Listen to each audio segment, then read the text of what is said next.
to IEP Radio, a show dedicated to the education of all things indoor environmental quality related. And now here's your host, Michael Schrantz. Welcome to IEP Radio. This is episode 20. Today we're going to be talking with Dr. Robert Brandys and his partner, Gail Brandys, on a book that they wrote now in its 5th edition called Post-Remediation Testing and Verification for Mold and Bacteria.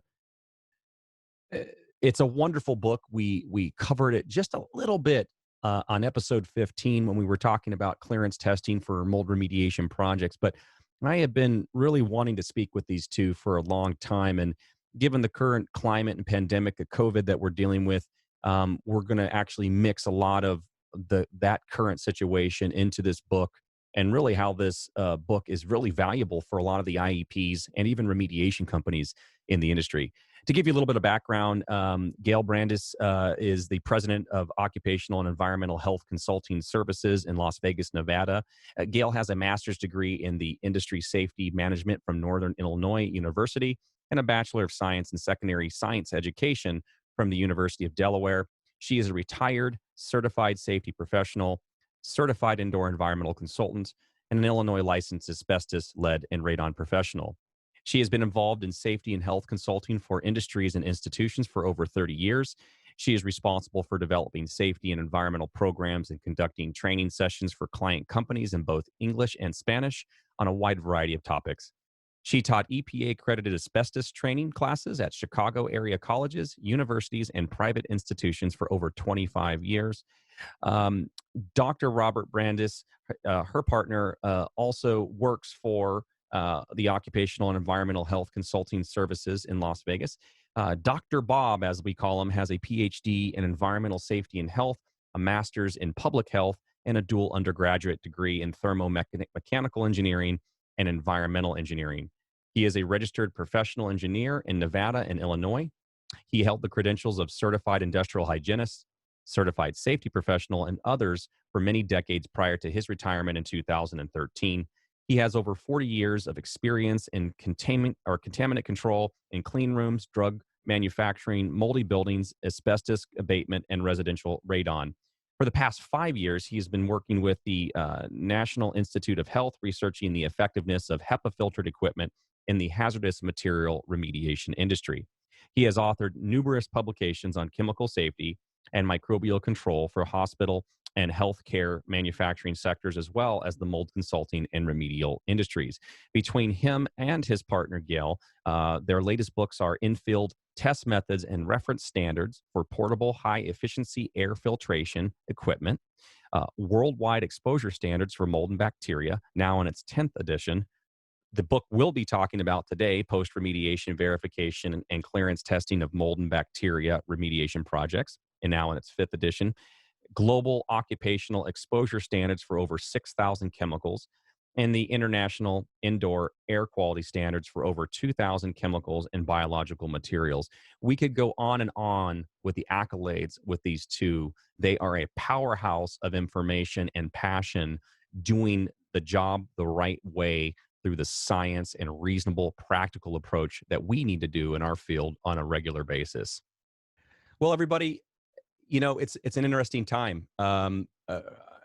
We originally were going to talk about Dr. Bob and Gail's book on post-remediation verification, but given the current times and the pandemic that we're dealing with, we obviously are going to be talking a little bit about that, probably a lot of bit about that, and also how appropriate this PRV book that they've created actually is. We are an industry that are hired to decontaminate buildings. It doesn't matter whether we're decontaminating mold, fire, smoke, water damage, general cleanup, dead bodies, trauma scene, that sort of thing.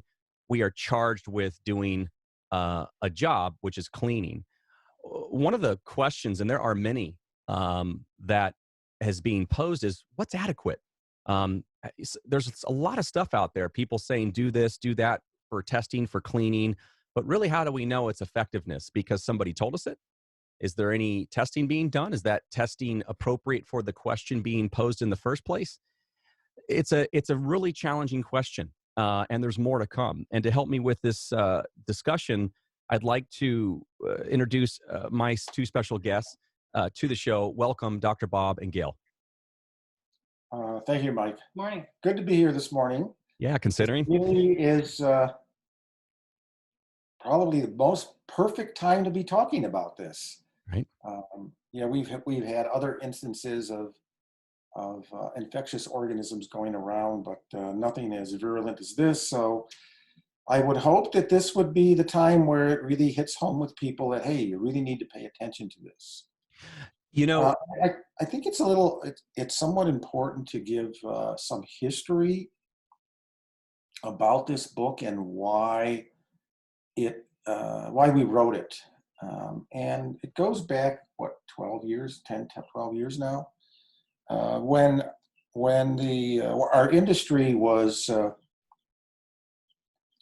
starting to get into mold remediation, and there was a lot of disinformation, conflicts of interest, people trying to steal business from everybody else, and it left a number of the highly motivated people to do it right without information. A lot of people were holding what they knew very close to their chest without sharing that information. It admittedly sounds familiar. Yes, and that's just something that Bob and I decided as we approached our retirement age. We didn't want everything that we had learned and experienced to fall by the wayside. We wanted to do what Bob calls a brain dump. Yeah.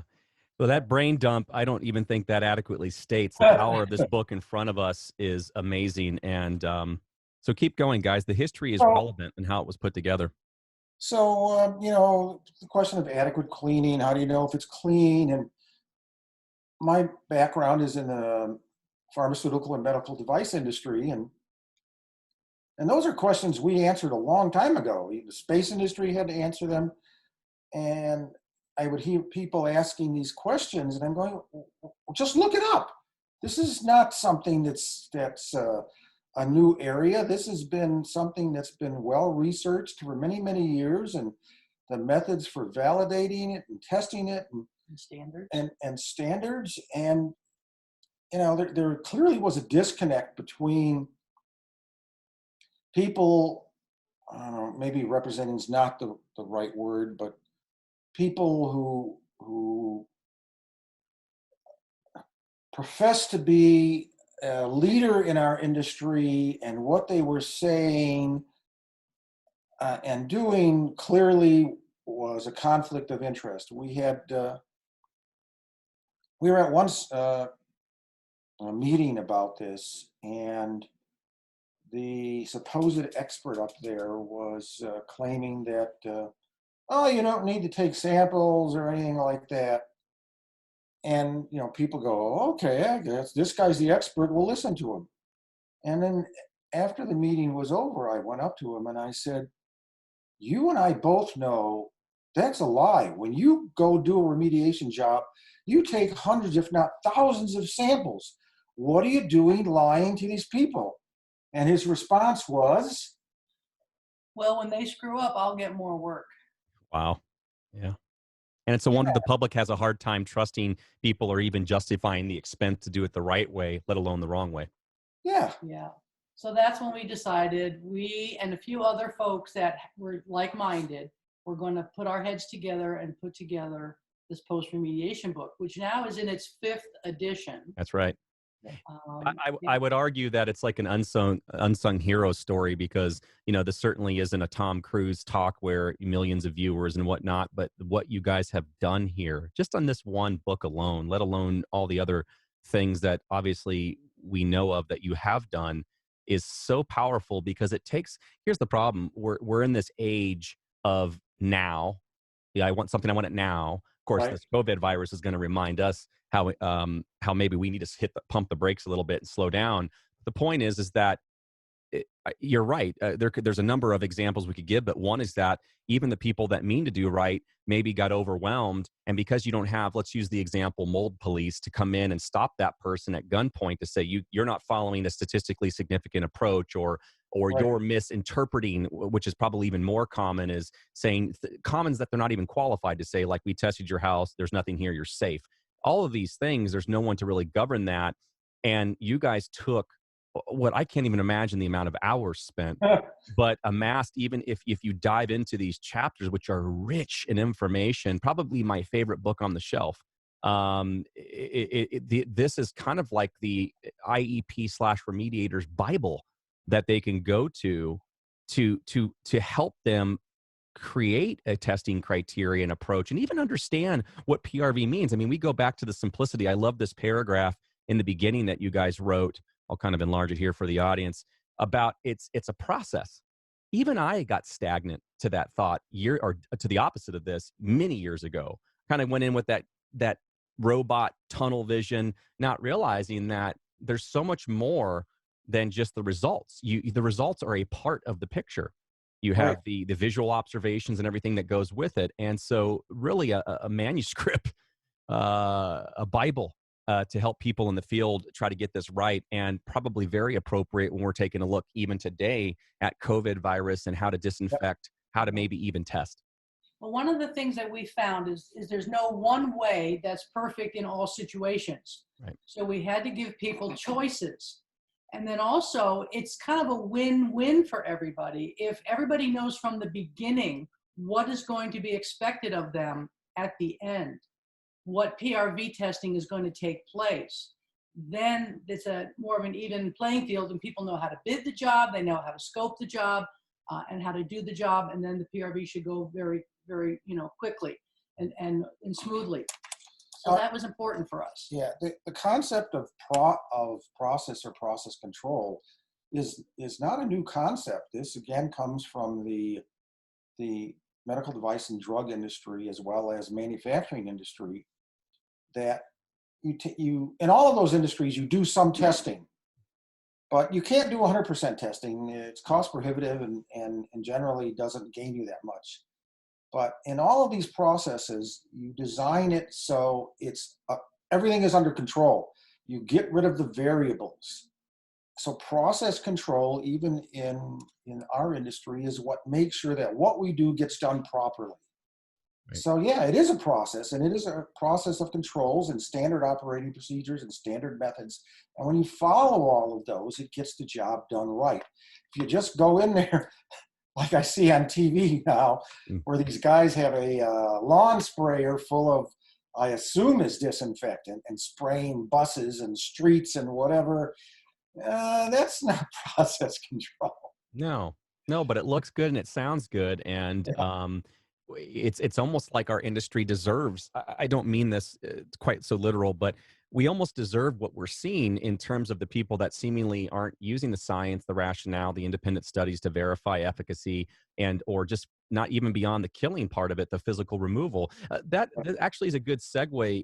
And I know it's a broad question, but could you talk to the audience a little bit about the lack of federal standards? I know that it's different for different organisms, but say mold and bacteria. I think a lot of the audience, general patients, clients that we work with, are surprised to learn that there isn't some set standard for what's quote unquote acceptable in a home or a building. Could you guys elaborate on that a little bit?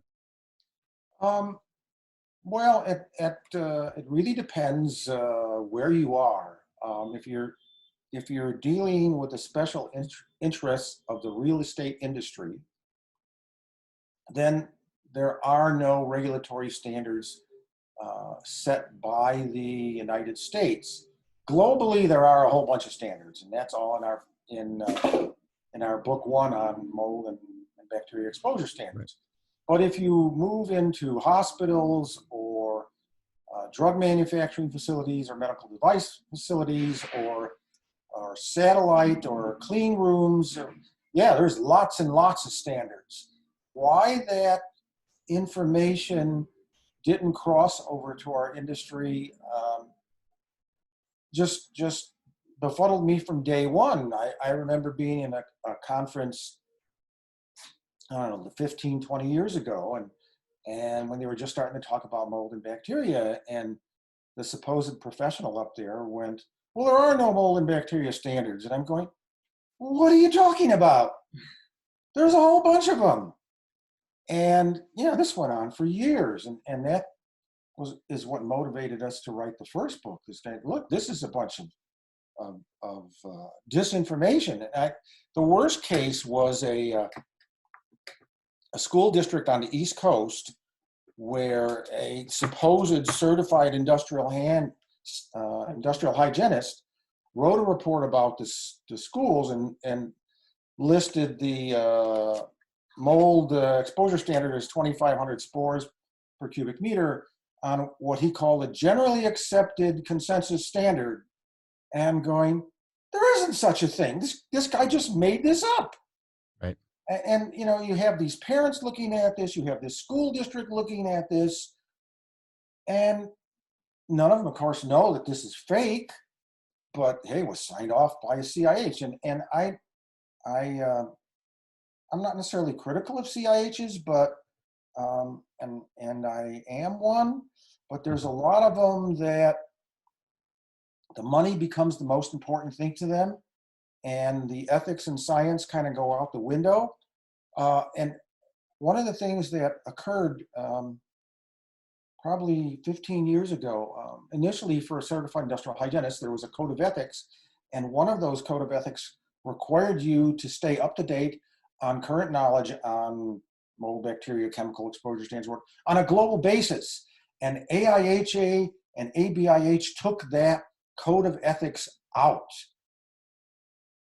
And when I saw that happen, I go, whoa, something's definitely wrong here. We started to see a lot of changes in the organizations that we had depended on for decades prior to that. And if you look at the PRV book, or if you look at the mold book that's put out by AIHA, they have a quarter of a page on PRV. Right. Here, our book is over 200 pages long. Right. And we also submitted our first book to a major national organization to see if they would be interested in publishing our worldwide exposure standards for mold and bacteria. And after they read it, they said, why do we care about standards from faraway countries? That was the best they can come up with, huh? Yeah. Well, and I think also, not to interrupt you, Gail, but even terminology here gets in the way of confusion beyond any sort of more nefarious reasons, greed, that sort of thing. It seems like, you know, when I think of standards in my mind, one of the words that oftentimes is not used in the same sentence is the word voluntary. There's not someone that's going to knock down the door and said, you know, you passed this job when there was a guideline from the US or from Europe or wherever that said this is a good indication that this environment reflects, let's use the term normal fungal ecology. If you guys want to use another term, that's fine. But Yeah. you know, the whole point is people understand it, regardless of where or who generated it, what's normal for this environment. However you sample that and deem that. I think that's been another issue. Is I should correct myself from earlier. There are tons of guidelines and there are voluntary standards out there. You list them in your book. Yeah. But you don't have anything that, say, for example, is enforced as much as, if I can say, I'm not saying it wouldn't in a legal court system, but say at an HERA standard for schools for asbestos. It's Right. that's a whole other level of regulation. And I think because we lack that sort of control and regulation, you have these people walking around sounding good. Their website looks pretty. They got some cool looking equipment. Yep. And you're not even realizing that the true value of the work they're being done, but you don't even know that what they're employing in the environment could make things worse when we're talking about cleaning chemicals and that nature. So it's a complicated field for many people. It's no wonder so many are confused. This book keeps them on track. I love it.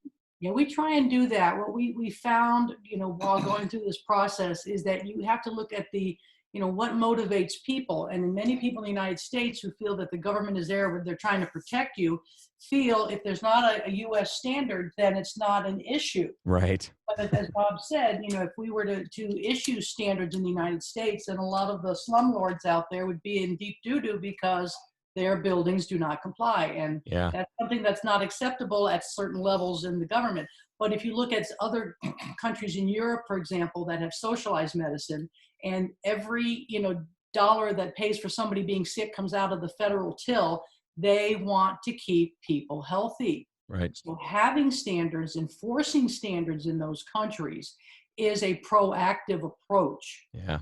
Yeah, That's not a what proud we moment feel. for a U.S. citizen when you think of it that way. Yeah.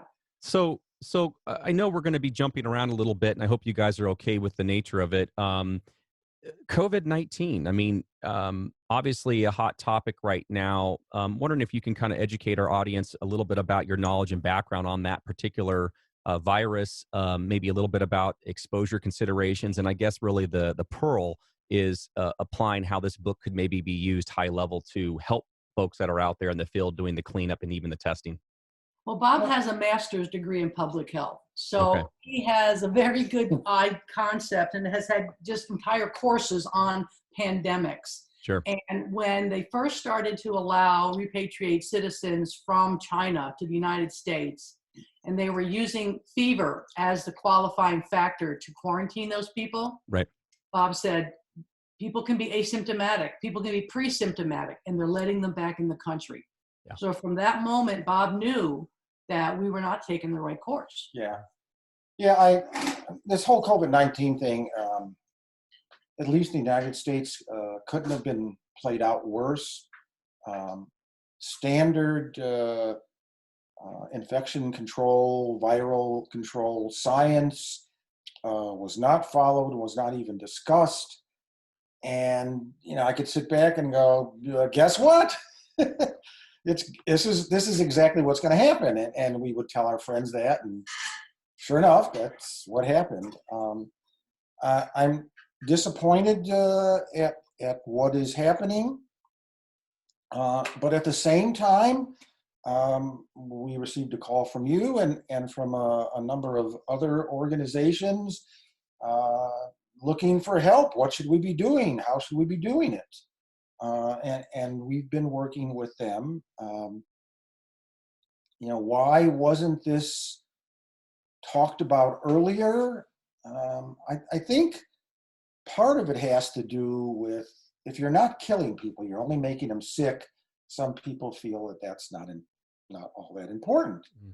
But now we're dealing with something that clearly can kill not a few people, but a lot of people, and it's highly contagious. So now we got people asking, well, how do we really make sure that when we clean up an environment, it's actually clean? There it is. Another issue too is that, like with asbestos, the item you're cleaning up can do you harm. And same thing with the COVID, that if we don't prepare and train and protect the workers doing the cleanup, they may fall victim as well as their families. Yeah, sure. So I don't think people are willing to embrace a asbestos type containment control methodology for cleaning up COVID, but it is quite likely that could be necessary. I hear you. Depending upon the circumstance, we have a number of people who were called up to do a COVID decon, grocery store, office building, warehouse, or whatever. And they, of course, asked how to do that because there isn't an off-the-shelf COVID test you can do for viral particles, which kind of ties our hands a little bit. But I reminded them, this is basically going back to how do you make sure that you clean a surface? And the simplest tool, there are other ones, but the simplest tool that we have used over the years is ATP. It's a tool used in the pharmaceutical and the food industry and the drug industry because it measures how well you clean a surface. You remove the biofilm and other biological materials from there, and then you know the surface is actually clean. And I'm somewhat surprised at the number of people who don't realize that when you apply a disinfectant to a surface, the way that disinfectant was validated under the standard EPA methods was putting the test organism on a clean surface and then applying the disinfectant. If you put that test organism on a dirty surface and then apply a disinfectant, the dirt deactivates the disinfectant and it doesn't work. That's not what am I trying to say here? That's not complex science. We've known that for 60, 70 years. And we have people in this industry who go, really? I need to clean it first? Well, who taught you how to clean? Right. there really is some lack of basic understanding of what cleaning means. And we were asked to do a Legionella cleanup in a bank. And as you know, banks can only be closed for a certain number of hours before they get into trouble. There's a federal law and banks have to be open. So, there is not a quick Legionella test. And, we're under the gun to, okay, we got to get this thing decontaminated. We have to find the source of the contamination, make sure we control that source so it doesn't happen again, and then make sure we clean everything. And it literally was a 24-hour operation over a 36-hour period. And ATP was the only thing we could use that would give us quick enough results to make sure that we had adequately cleaned and disinfected that environment. And there was one person in the bank who had legionellosis, and everybody else in the building was freaked out, didn't want to come back. And it's nice to be able to say that the surfaces in the building would be clean enough to eat off of. Right. Yeah. And that was able to bring them back. And granted, it runs up the bill a little more, but we've had situations where we were deconning environments for organ transplant people, older people that were at high risk from their health condition. And you want me to say that this environment is safe for them? I'm sorry, I got to have proof that it's safe. That's just the way I am. Right. And I don't hear that kind of stuff discussed in training courses, where there are certain times where you clearly have a risk scenario where you have to go beyond the ordinary, just wet wipe and walk out and you're done. And sport trap. Yeah. Sport traps are a whole different story. Well, so what about going to your point about decontamination, disinfection for COVID, because it is a relevant topic. What do we know so far, if it's a fair question, of what appears to be working? We'll get into the test methods. I have a couple questions to ask you about that, but do we have anything that's useful for those that are listening that may want to even clean their homes or buildings? Yeah, one of the things that I like to discuss with people is, yes, there's a whole bunch of EPA-approved disinfectants, and they're specifically tested against human coronavirus. But the majority of those disinfectants require a contact time of 2 minutes, 5 minutes, even up to 10 minutes. And the reality is, if you're a cleaning company, you're not going to sit there and rub a cleaning chemical on a table or a surface for 10 minutes. Not going to happen. Exactly. You get in there, you go ahead. So out of the 3,000 registered EPA disinfectants, I extracted this list of disinfectants that work within 30 seconds to 1 minute. Right. So yeah, these are the biggies. And what I find somewhat interesting is bleach, of course, shows up in an awful lot of them. Right. Check the ingredients right here. Yep. Yep, and quaternary ammonium in combination with IPA, which is, one thing attacks the virus membrane and then the other one kind of just rips it apart. Right. And you'll see ethanol on here. So this kind of gives people a clue that you should be looking for a disinfectant that's got bleach, an alcohol, or a quaternary ammonium compound in it. Those are the ones that work very, very quickly. Again, on clean surfaces. Right. So if you go into a facility and you're you're supposed to be cleaning all the surfaces that people can touch or whatever, the first thing you do is not go in there and spray disinfectant. The first thing you do is you go in there and you clean it. Right. And that goes into a whole another story that we were asked to look at a job of cleaning up a bakery that had a fairly significant fire in there. And though the people who clean up fire and smoke, they have some purported experts.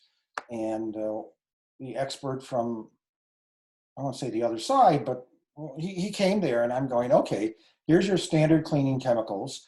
Which one works best on greasy smoke fires? And his response was, I don't know. And I go, wait a minute. You have an industry that's existed for all these years. No one did a validation test of the standard 4 cleaning chemicals, which one works best on greasy fires? And they hadn't done that. Mm-hmm. This is a gazillion years old, guys. So we, of course, did that research for that particular project and shared the information with that segment of the industry. But we have found in our careers that what we consider to be basic science and basic research for a particular industry, and in a lot of cases, simply doesn't exist. They just don't do it. And is that a lack of science background? Maybe. It was like this whole issue with spore traps. In my background, not only in this country, but in Europe and other countries that I did consulting in, we always did coachable plates because they have a history going all the way back to basically the 1850s. It's a well-established method. It's easy to count. And then they come up with this spore trap thing in this country. And I'm not saying spore traps don't have a purpose, but one of the weak points within the spore trap technology, and I using that term very loosely, is it has to be interpreted by a lab technician. And then they're out there competing on $5, $10, and I go, no, you can't do it that cheap and do it right. So we did a round robin testing of spore trap interpretation of 28 different slides, sent to all of the major labs. Seven labs. Yeah, well, 7 major labs in the country. And basically none of the results agreed. Right. The only thing they agreed on 3/4 of the time was that there are some cladosporium spores, but 25% of them said there are none. And it's just like, whoa. The counts weren't even, anywhere close, and even the genera were different. Well, and let me see if I can tack on top of that, these points is, like you said earlier, I don't think that spore trap sampling are worth less. They may be worth less. I'm a fan of qPCR sampling, but I think bigger than that, and I think, again, your book does a great job, is really narrating how a person should even approach a job. You shouldn't be blinded and kind of assume that your copy paste protocol is going to fit, because the question then, or questions that might be asked are vary. And to the point about spore traps, we know that there's issues with trace count and when are they doing 25% or are they doing more? Right. And then it's an individual decision based off of maybe a single spore they found, Right. which constitutes widening up the range, yada, yada. But I think where, again, just sharing experiences, I would be okay if someone did spore trap sampling as long as they explain the limitations of them within reason, but in a way that you guys cover as well, to say this is what this test can do, this is what it's not going to do. And a lot of times what we see people doing, and you are a proponent of it in certain situations, is to do different types of sampling. It's a combination of spore trap and culturing, even surface sampling, because in a sedentary environment, gravity typically wins on things that, don't behave like smoke in the air. They're going to settle. And so there's just that lack of understanding of physics. And I don't claim to be an expert at all. I know enough to be dangerous, but you have to know that each job is complicated, the layout of the home, where the area of concern is, where the ingress, egress routes, are they concerned about? Are we talking about testing to judge cleanliness, or are we testing to help provide an issue of risk assessment? This reflects normal fungal ecology. And what I see is a clear lack of discussion with the clients, by and large. And then the second foul I see, which I mentioned earlier, is the IEPs that are out there giving medical advice. They should not be giving medical advice unless they're a qualified clinician to do so. They can offer thoughts and perspectives and be neutral, but you're not supposed to be telling people that. I deal with chronic people with chronic illness as my primary client.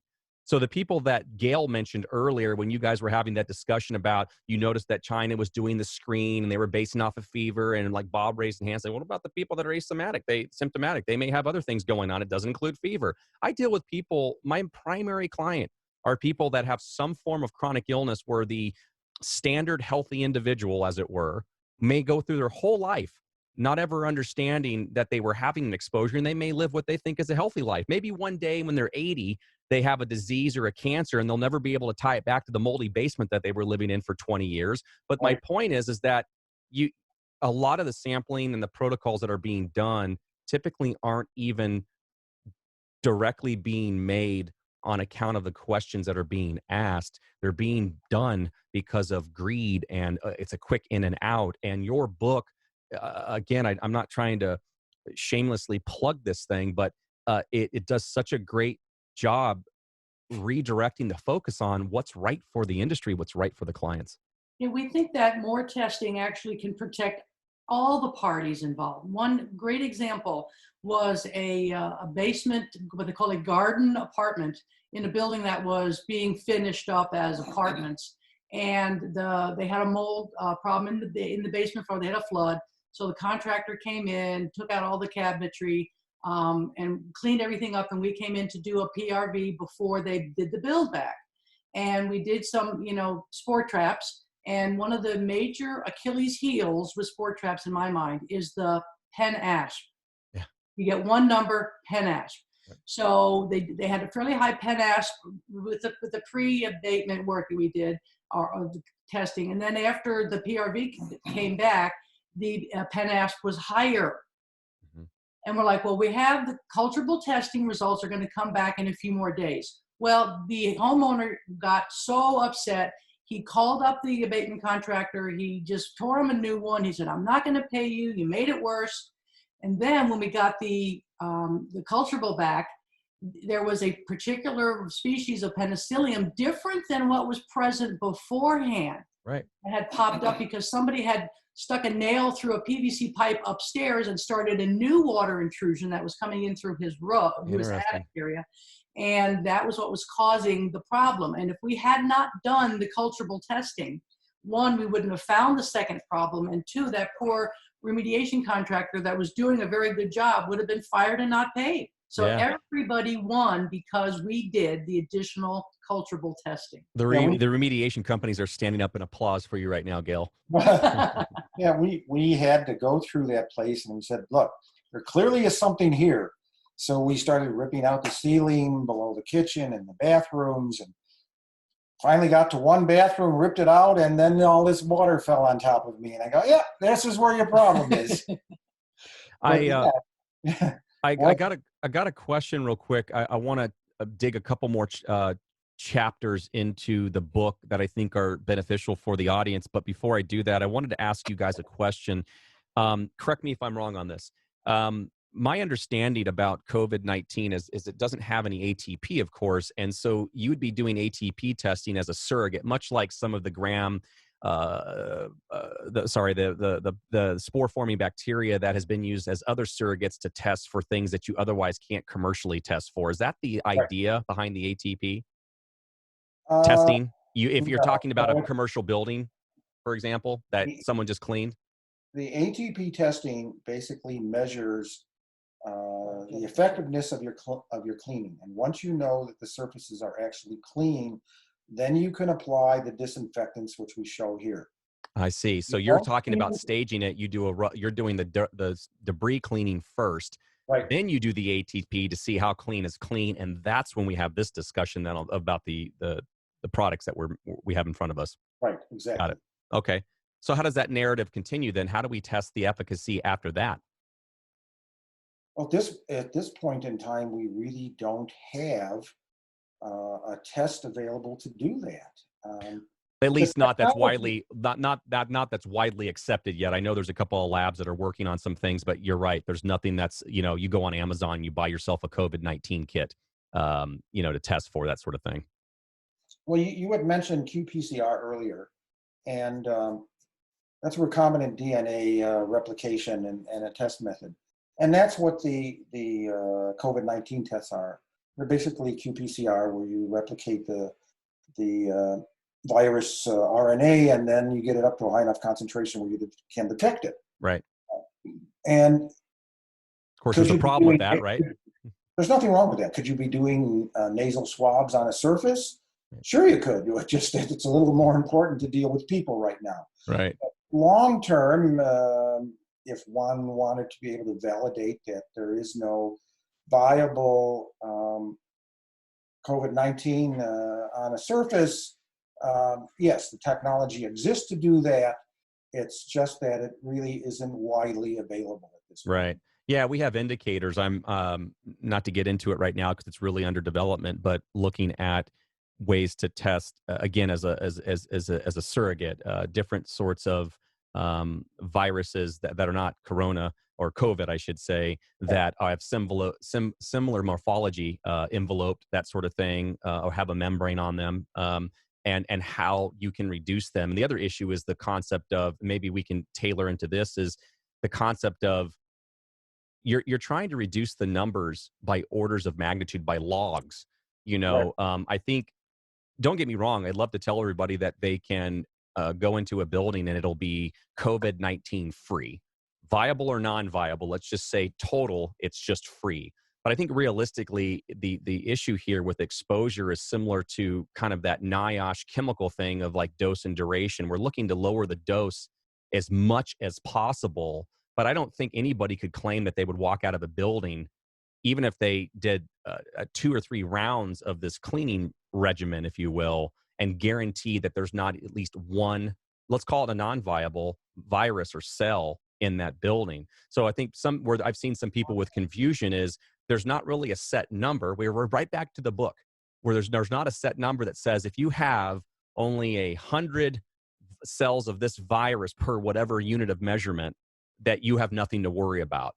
What we're looking for is just more orders of reduction, and you're using multiple means of doing that, whether it's ATP testing, or eventually it's going to be some sort of culture plate for bacteria. Maybe eventually COVID will be put on plates in some manner or fashion that where it can be tested for reduction or efficacy. But it's really we're in the infancy stage of all this. And I've had people reach out to me asking, what are you doing? I'm sitting here looking at you, Bob and Gail, going, we're kind of still learning. Yeah, the minimum infective dose, which is a public health term, and there's a number of books on this for a number of common pandemic viruses. Typically, it can be as low as 1 and as high as 10, and some are even higher than that. But we really don't know the minimum infective dose for this particular virus yet.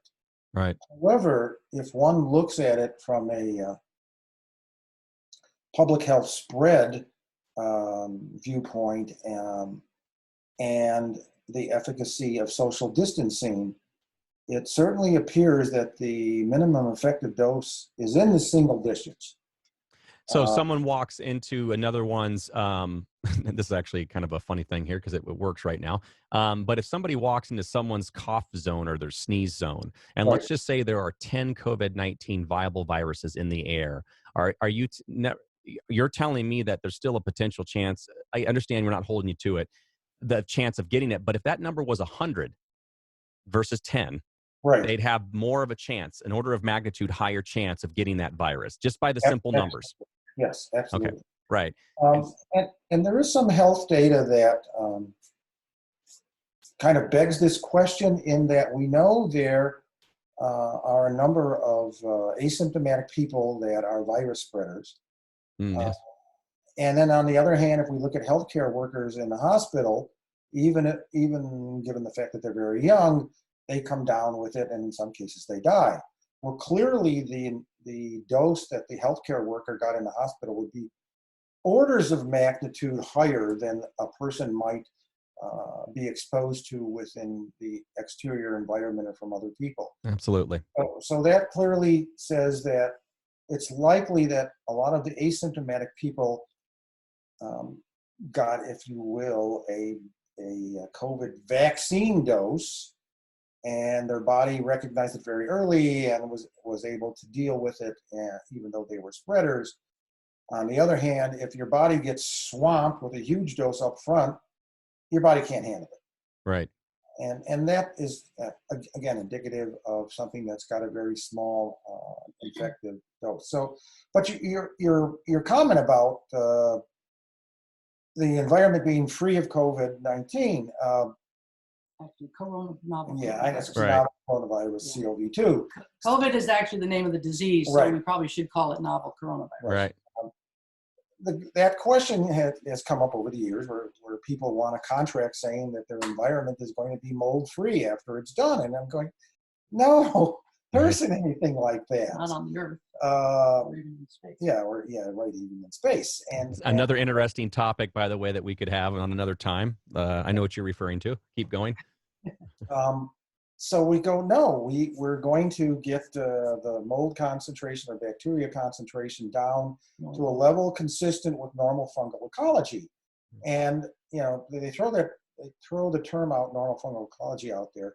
And that is a well-researched area. And, Right. and we have some of the data on that in our books. And, if you're going to be writing a spec and say, yes, we're going to clean it up to normal fungal ecology, you should be throwing out some of those numbers. But I see people saying, yes, we're going to make you a mold-free environment. I'm going, no. Yes. Yes. And now you have somebody who tells their friend, who tells 3 friends, who tells another 3 friends that they have a mold-free environment until an attorney finds out. And it's just horrible.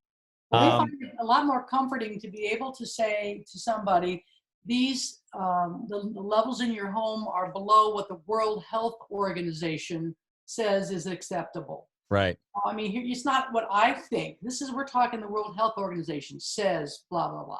So it's a lot more comforting for us to be able to say that and the person receiving it as well. Absolutely.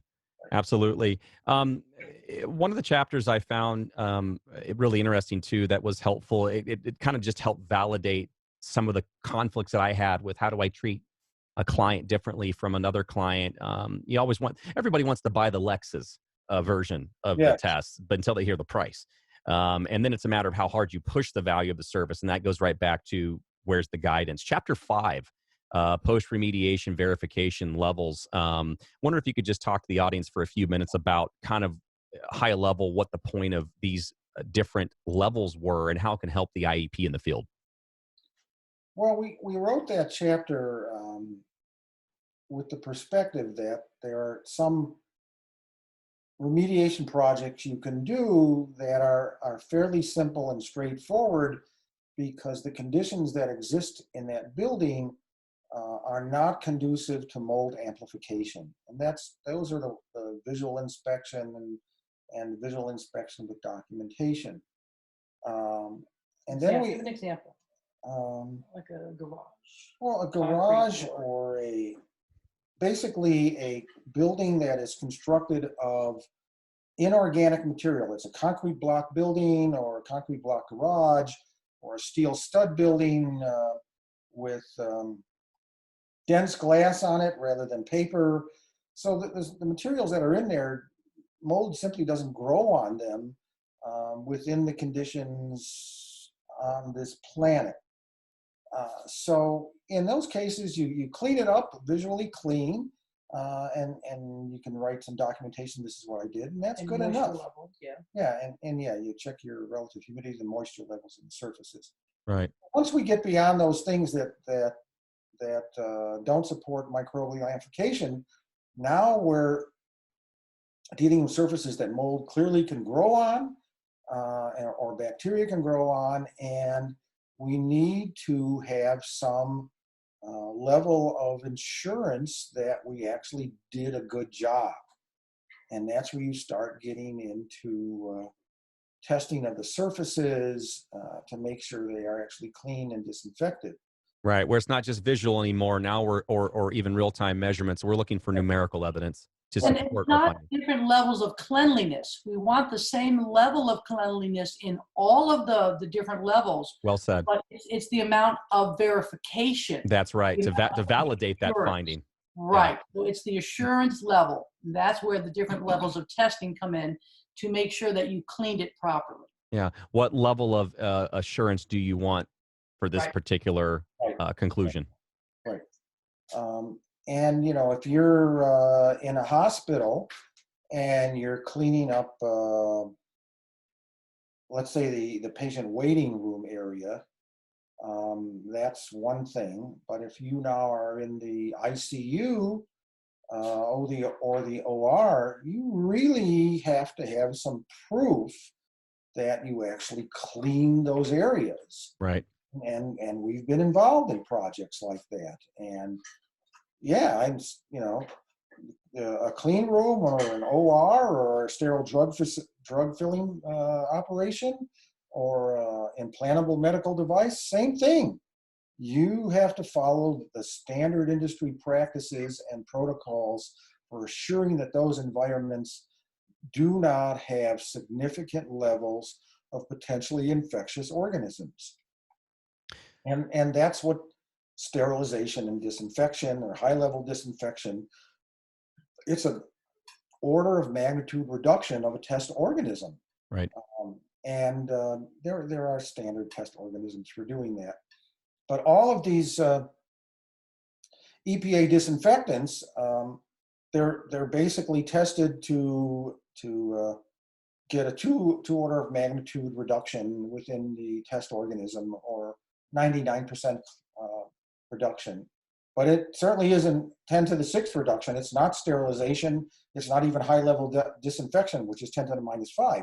Right. This is 10 to the minus 2. So yeah, we're getting 99% of it, but we aren't getting 99.99% of it. That's not what we're doing. Which in fairness, Bob, was why, and this is a great discussion, that's why I was talking about that whole concept of 10 versus 100, because admittedly we don't look at this virus as, oh, well, it's like normal fungal ecology. You have it floating around in ample supply outside.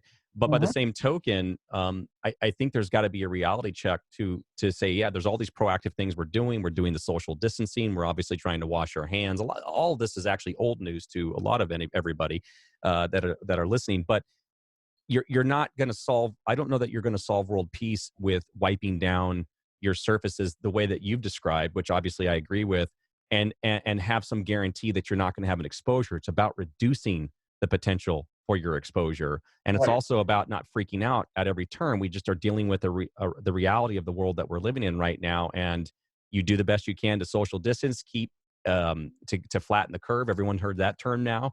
You do your best to keep the environment as clean as possible, but not to the point where you're going to get a divorce with your spouse. And then you just live your life. This is, like you said, this is not sterilization.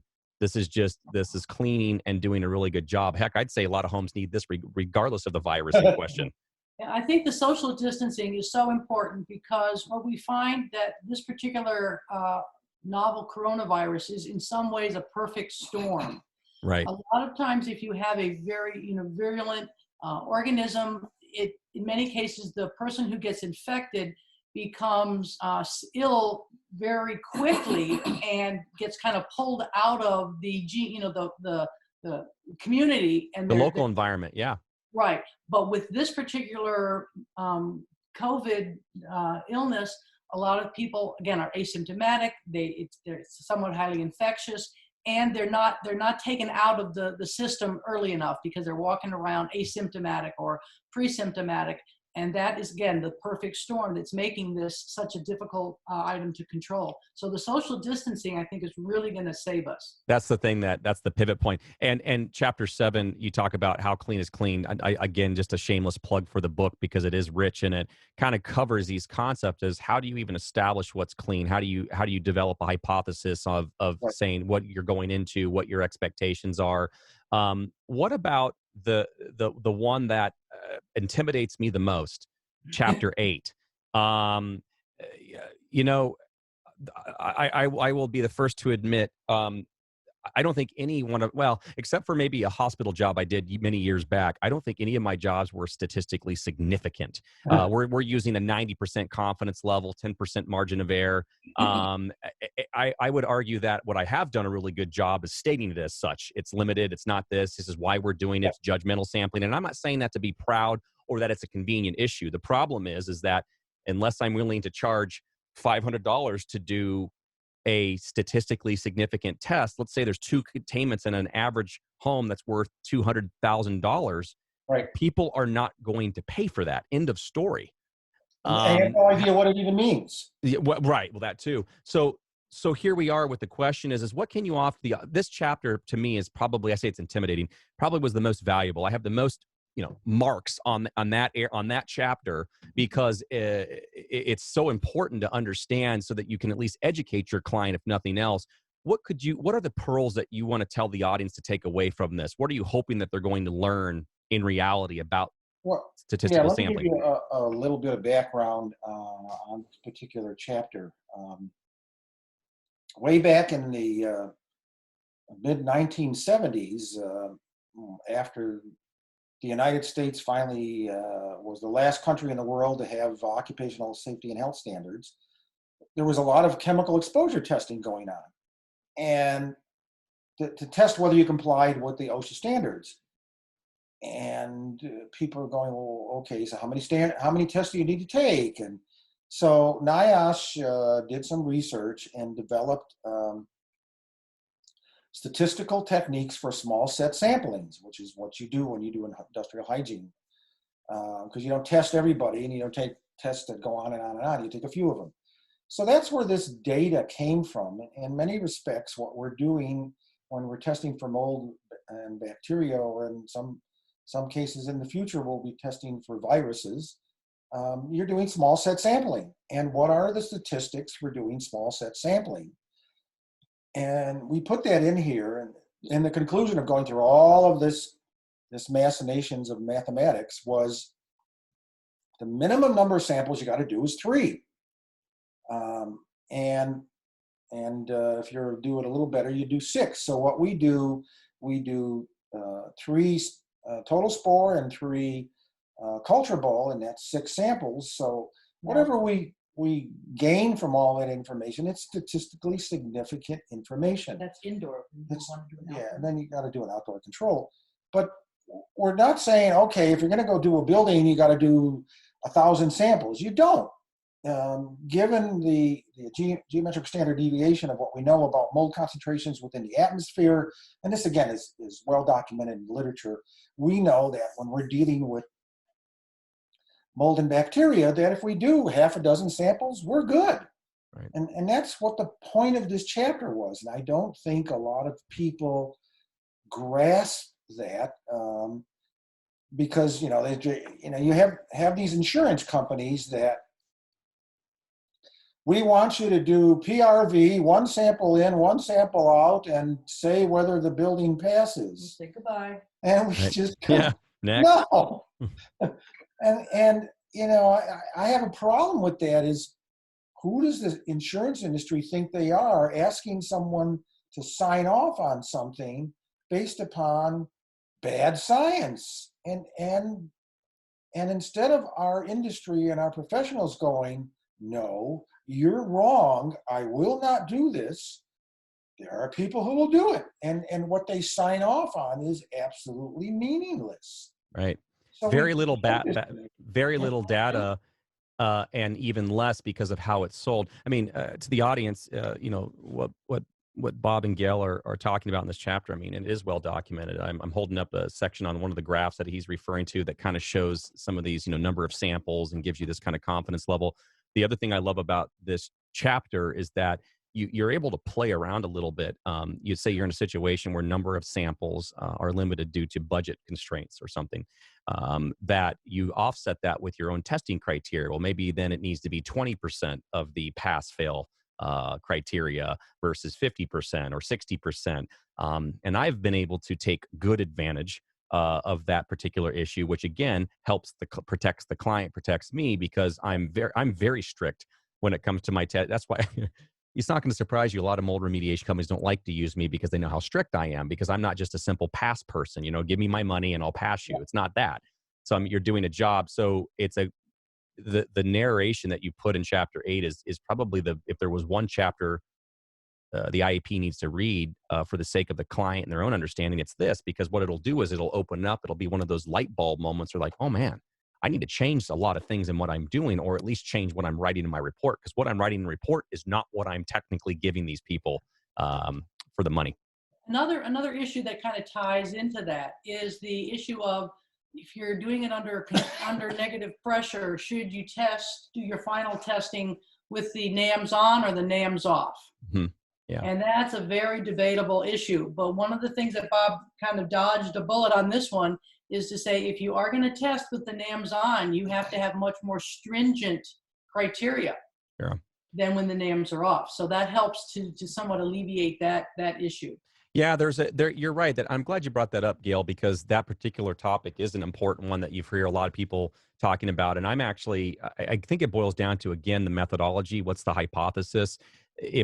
I've struggled with this thing of active versus passive sampling, and this idea that if we're trying to look for a source like an assessment, I think it makes total sense that you would leave any sort of scrubbing or purification equipment off, because you don't want to mask a problem that might exist, and then you get the false negative concept. In a clearance, what I struggle with is you're paying this company a lot of money to clean the environment, and that's what, not necessarily while being used under negative air, but if it's just in scrub mode and the air filtration device is up and running, they're scrubbing the air. They're doing what they're supposed to be doing. By the way, you're paying for that. You've already been charged that as a client. I think the issue you run into is, well, then fine. If you want to have a stricter criteria to pass or fail it, be fair. Don't stick your pump or your sample, within the laminar flow stream of the scrubber, and then amaze the client with passing results when they had no clue that that was likely going to happen under that condition. Find the areas of low pressure, find the areas where there's a dead spot, sample worst case conditions, and still hold that stricter criteria. I personally struggle with that, Gail, which is why I bring it up.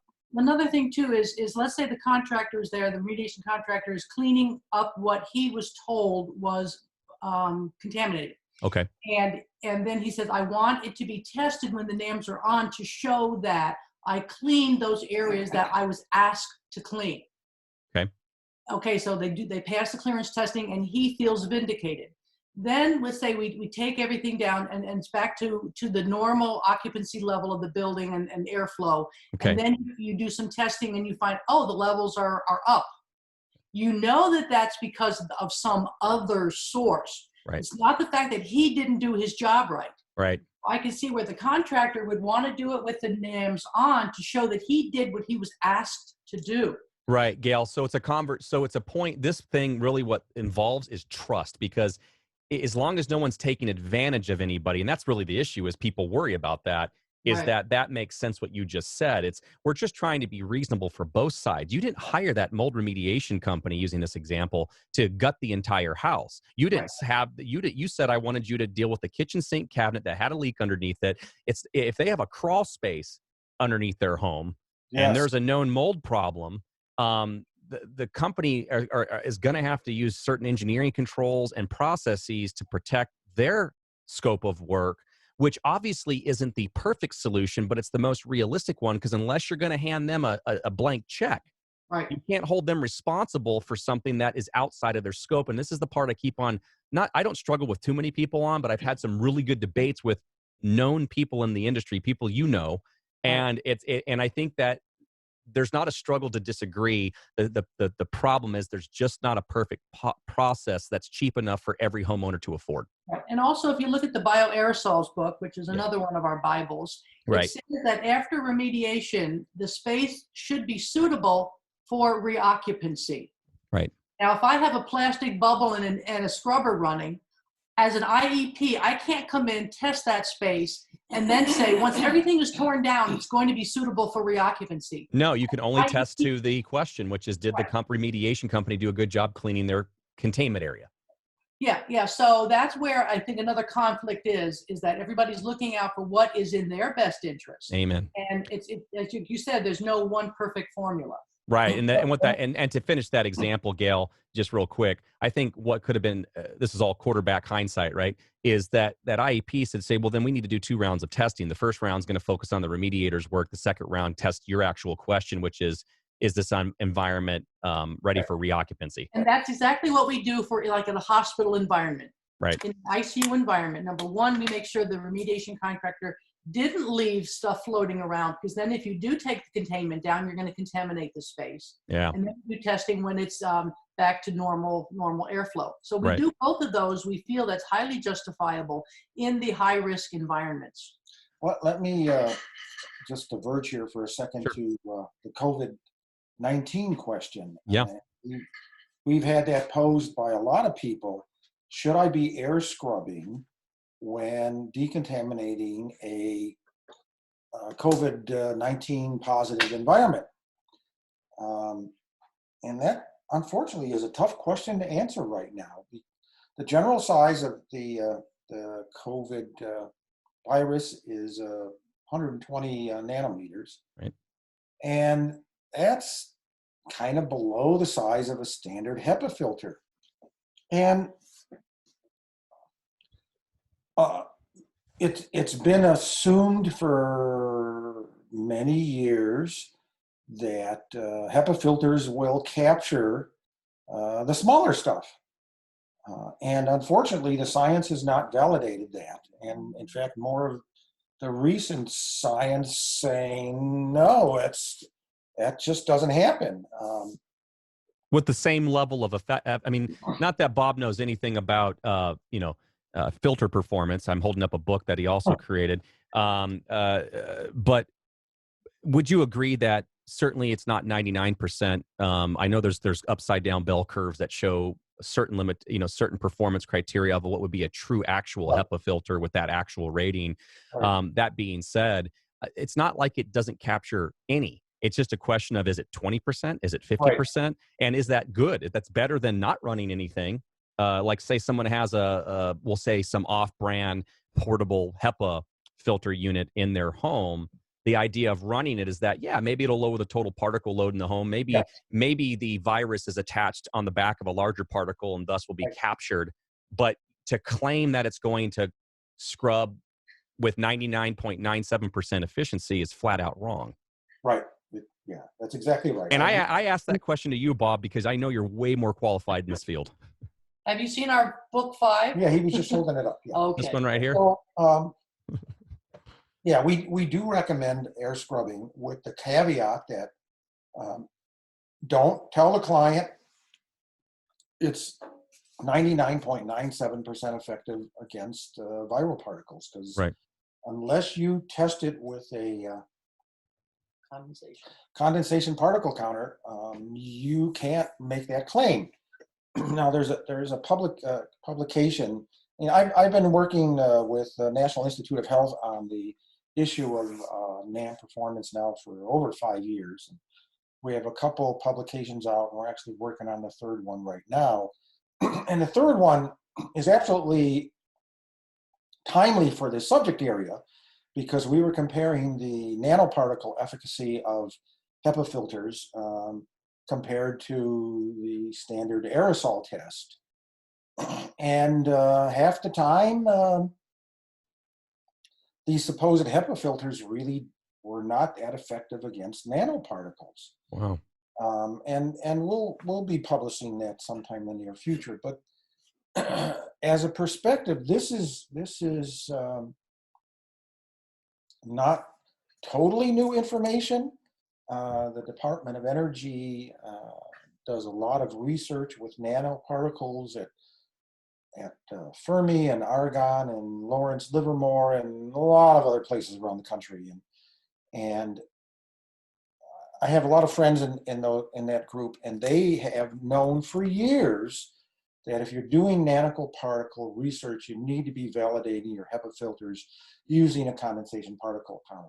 So it's not new information. Granted, it hasn't been published widely, but the people who deal with this stuff really do know this needs to be done.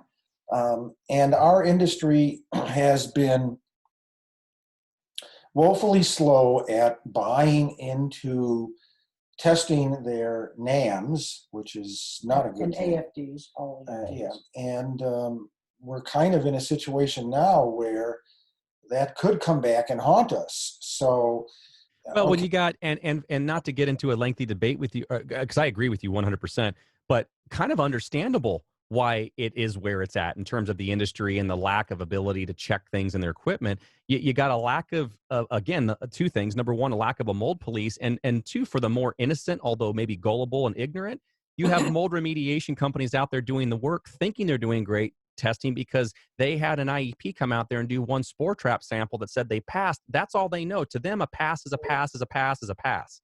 Right. Absolutely. Yep. And that's a big problem. And that's why the science needs to be brought to the attention, which you guys have done an amazing job. I continue to thank you guys for this, because it's one of those things where a lot of people don't know it, and they do need to get this information. They need to get it on their shelves. Yeah, just don't get involved in a legal case against where we're involved, because you'll lose. Note taken, guys. Keep that in mind. Oh, Bob and Gail, next. Question for you guys.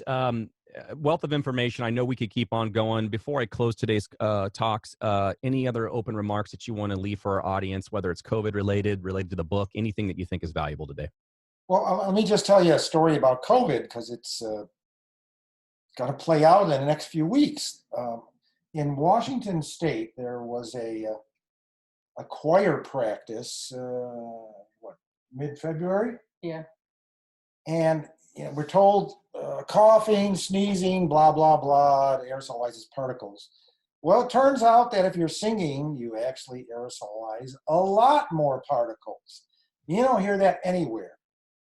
And they all got sick. And I don't know if any of them died, but they all got sick. No, 45. At least last we heard 45 of the 60 had gotten sick. That's a lot. There was a case last week in, it had to be at least 2 weeks ago in, I think it was Arkansas. Again, another choir practice at some Easter thing, and they all came down with COVID again from singing as the exposure. And I wish that, that information would come out more to the public, that not only this coughing and sneezing and whatever, but singing or even yelling will expel viral particles if you're a carrier. Yeah. And that's why this whole issue of wearing a mask is so critical, not just to protect yourself, but to stop you from expelling viruses that could impact other people. Yeah. And there's one other interesting perspective. This was a very, very bad flu season. Yes. And you don't hear about it anymore. But one of the things we are doing as part of this COVID-19 thing is basically stopping the spread of the flu. And I wish someone would come out with some statistics going, okay, so we're controlling COVID-19. Yes, but guess what? We're also controlling the flu. Seasonal flu. The seasonal flu. Because, Yeah. you look at the Asian countries and they've been rightfully critical of us not wearing masks and other things. They're able to control the flu because it's an accepted cultural thing to wear a mask, particularly in the wintertime. I think in the long term, we need to start looking at that as being an acceptable cultural practice in this country. The whole thing has been a wake-up call, Bob. And it's like a reset button's been pressed. Yeah. But it's interesting, in the Asian countries, they initially said, if you're ill or have symptoms, wear a mask. So then people would see them in the crowd, and they would kind of, feel like, the leper kind of thing. Right. And they go, well, I'm not going to wear a mask because I don't want to get treated that way. But Right. if everybody's wearing a mask, right, again, it's another win-win. So That's I right. really think we need to, get everybody on that same page, that it's in all of our best interest. Any ideas, you two, on, how long it's going to play out? And I think that's a loaded question because it's twofold. I don't think it's a matter of if you're going to be exposed. It's more of when. Would that be an accurate statement? You have to look at the history of pandemics.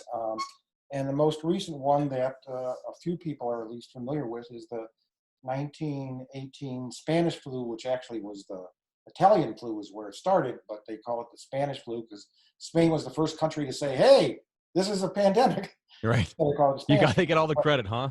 Yeah. And if you look at all the curves from all the cities all over the world from 1918, the curves lasted at least 24 weeks, or essentially 6 months. So what does that mean? It means this is going to be at least a 6 months adventure. Right. It's either going to be shorter. There's no history claiming it's going to be shorter. You can look at the bubonic plague, and you can look at the Ebola outbreak in Africa, which we had some friends working on. This is a 6 month adventure, guys. Not going to be any shorter. Don't lie to the public. Don't mislead the public. This is the facts. Here's what's going on. And if we all practice social distancing and disinfection, we'll come out of it okay. But this idea, we're going to have church services on Easter. Okay, how many people do you want to kill? Right. That's Which is what morbid, it but is. factually probably accurate based off the numbers that we're seeing. Yes, exactly. Yeah. What about just your opinion, qualified or not, about, again, are we really waiting for a vaccine at the end of the day, at the end of this discussion, whether it comes out in a year or two? That's Or what's going to be what ultimately explain this differently. Yeah. stifles, I should say, minimizes the fear. Or what are your thoughts on that? Well, there are two ways that pandemics end. Historically, they end on the development of what's called herd immunity, which means 80 to 90% of the people have been exposed to the virus or infectious organism, have lived through it and survived, and now they have innate resistance to it. And once you have 80 to 90% of a population that is resistant to a particular infectious organism, then it doesn't spread anymore. Their immune systems build up and respond accordingly. That may be the worst case scenario, where we have to wait for herd immunity to develop. And there is some testing going on in the various EU countries to document that herd immunity. And right Telluride, Colorado. now. Yeah. Okay. Yeah. Well, I think actually I heard but- about herd immunity. Was there a study done in the 2003 SARS event? And a lot of papers came out because of that. But to the point that in the masses, we build up immunity. It just is, that's the slowest, to your point, Bob. That's the slowest process. Right. Okay. Will we come out with a vaccine? Certainly the science of developing vaccines has evolved a lot since the first days of polio vaccine. But it's 18 months away, or maybe a few months less than that, idealistically. Yeah. And then you have the logistic problem, particularly in this country, is how do you vaccinate 350 million people? Right. I remember polio vaccines and the use of that, and it took 3 years to inoculate the population in this country back in When it the was mid-50s. 250 million? Yeah, it was 250 million back then. So Herd immunity starting to sound like a better deal. they'll probably cross the same timeline as what will happen. Yeah. Gail, Bob, a couple things. Number one, thank you again for this discussion. I know we could probably go on hours. You guys are such a wealth of information, and I'm truly honored. I've been looking forward to a discussion with you guys for a long time since I first heard about your name and did my own research. My question my question to you is what's the best way for those that are listening that are interested in getting a hold of your books, your literature? What's your recommendations so that we can lead them to that site? They're on our website. They are on Amazon. Either place they can get the books there. Okay. And we have a special. If people buy 2 of our books, they get a free copy of Mutant Mold in Outer Space. Absolutely. Our video Now or never, folks. about mold on the Mir and ISS. Mir and the ISS. Guess what I'm going to be watching tonight, guys? I can admit to you I haven't watched it yet, but it's not from a lack of interest. It's because I have a 2-year-old and a 4-year-old that keeps me busy all the time. So I'm sure. Okay.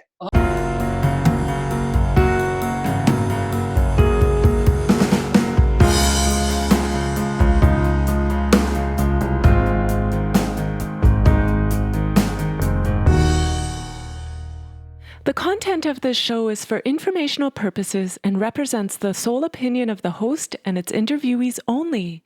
Any reliance on the information provided in this show is done at your own risk.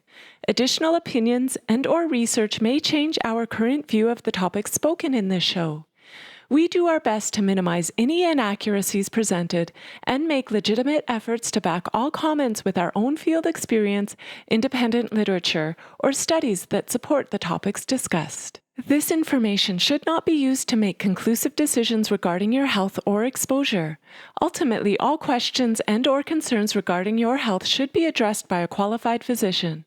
Additional exposure concerns and/or questions pertaining to the health of your home or building should be addressed by qualified and on-site professionals. Any and all products and services discussed in this show should not be construed as a recommendation, endorsement, or guarantee that their use is appropriate for your situation. In short, we hope this information is of value to you, but please do not act upon it without actual and individual consultation and guidance by professionals who have taken the time and appropriate collection of data to assess your unique situation.